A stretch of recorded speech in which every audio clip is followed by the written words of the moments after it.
And he continues to bamboozle the batsman all over. Manpreet Singh looking for the sweep down the leg side. Had to reach out for that. And we saw most of the batsmen resorting to the sweep shot yesterday as well, because bowlers are preferring to bowl short rather than full, only because of the shorter straight boundaries as well. Yeah, definitely. Obviously, if you bowl it quicker into the wicket, back of a length,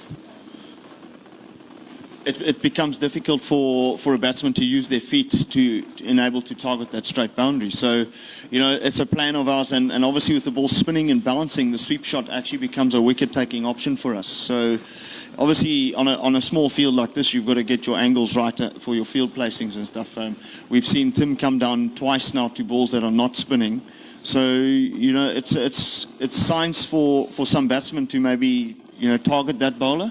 In particular, the left-arm spinner that you could see he was starting to target him. So, you know, and that could be the game changing over in T20 cricket. As you know, there's fine margins. So yeah, I think if you try and, you know, spend a little bit of time at the crease, especially on this pitch, it'll open up the game towards the end of the innings when the seamers come back on as well. And this is probably the way to go against Sandeep Lamichhane. 9 in the first 2.4 overs. They're okay playing him out. You don't have to try anything or try to be adventurous against Sandeep Lamichhane. You're okay giving the 15 or 20 to his 4 overs. Yeah, definitely. Obviously, you don't want to give him any wickets. That would be my main thing. And a rotation of the strike, as you can see there, as they just knock him into the leg side and pick up 2. That would be a very good goal to have against him. You know, if you can pick up 20 to 30 runs in his 4 overs without a wicket, I think you're on the right track, and then you can target another one of their spinners.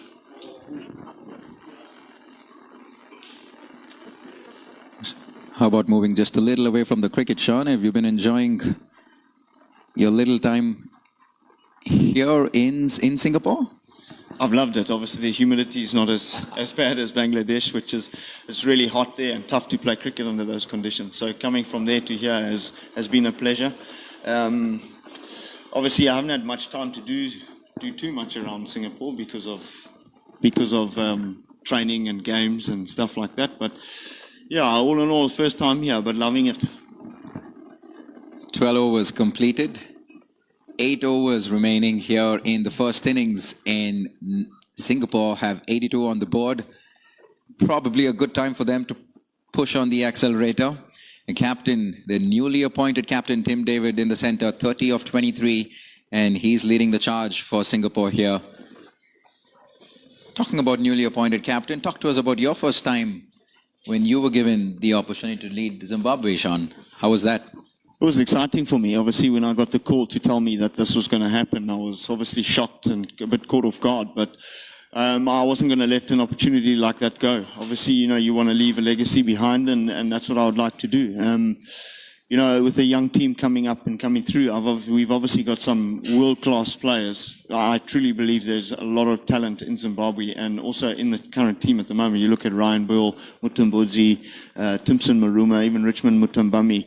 And we've got a young man, Tony, as well, who hasn't actually played. He's played 2 games, but he hasn't had a chance to bat or bowl yet. So, you know, there's a lot of players to come through. So, but again, it's exciting, and all those decisions obviously weigh on your shoulders, and a lot points at you at the end of every game. But with the captaincy comes performance, and you would like to perform and be that person to take the team home.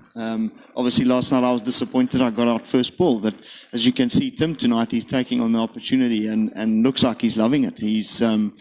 He wants to be the one that takes the team all the way through to the 20th over, and it's a good thing for me to see. A change in the bowling attack.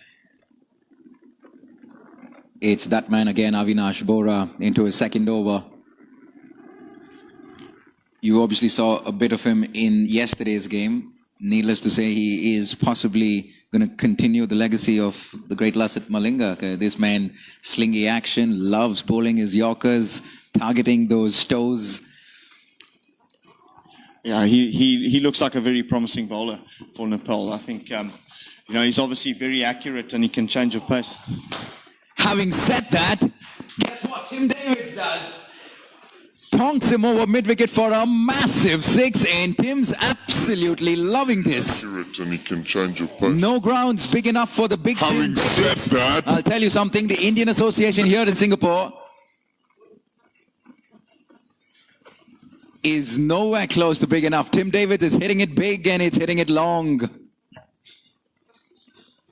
92 for 2 now into the 13th over, and the captain 37 of 25. That must give him plenty of confidence and possibly the momentum that they need going into the final 7 overs. Yeah, definitely. I think maybe he's got his angles wrong here. I think maybe coming over the wicket and going into leg stump would be the better option for me.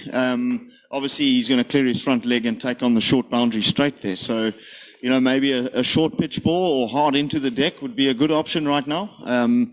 To me, it looks like they've gone for the death option a little bit too soon right now. You know, maybe just stick to your guns and try and get a wicket, especially get Tim out now, and it could change the game totally and get 2 new batsmen at the crease, and the game's turned on its head.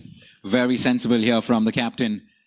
Mighty 6 over mid-wicket, and then what he does the next ball, he's happy to tuck it down on to the leg side for a single and get off strike. Very sensible. And Manpreet Singh, how important has his role been in this partnership? 10 of 15, happy to play second fiddle, and he's okay with the captain Tim Davids taking charge. Talk to us a little bit about this tournament, Sean. It is obviously 6 league games. There is no final. How do you approach a tournament like this? Obviously, it's our first time coming into a tournament like this without having a final.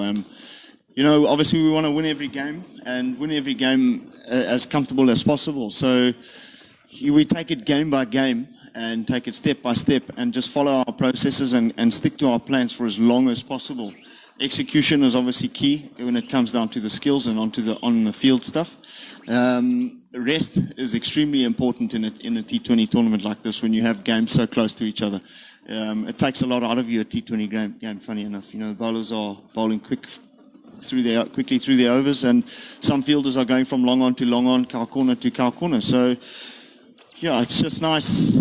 It's nice to have a tournament that's short and quick, but at the same time, you've got to be clever about your rest and your recovery and your stretching and just all the basics about cricket. Yeah, so it's not just about advancing to the latter half of a tournament in any given tournament that you play, but it's also about the match practice, the exposure at the international level that's going to do the boys a world of good. Yes, exactly. And obviously there's pressures that come with that, you know, during the game, during training, and that you don't really have those pressures. In a game, you've got the crowd, you've got the umpires, you've got the lights on. All of a sudden, you know, things change. All of a sudden, you can't hear anything, you can't seem to think. You know, so we try and train under those conditions, but it's obviously difficult to. So having come from Bangladesh to here, a lot of our boys which have come from there obviously have dealt with that and felt those pressures. As we saw last night, Ryan Bill and Mutambami, they soaked up the pressure for us so nicely that it was such a good thing to see for us moving forward as a team.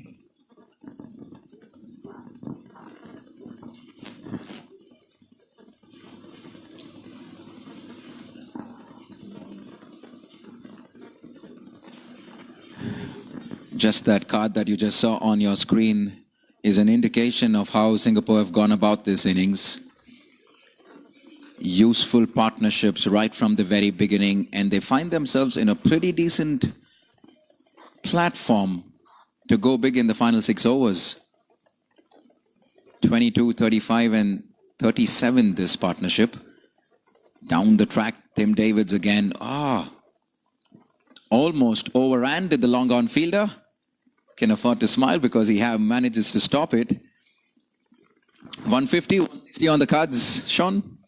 Yeah, definitely. Look, I think this is the over that Tim's going to look to take on here. I think they'll both probably try and go. Maybe Manpreet will try and get one here and get Tim back on strike. Obviously, actually, he might have got away with the boundary there. No, he's got 2. But definitely, this looks like the over that they're going to target here. If they get a good 15 to 20 runs this over, you might even be looking at closer to 200.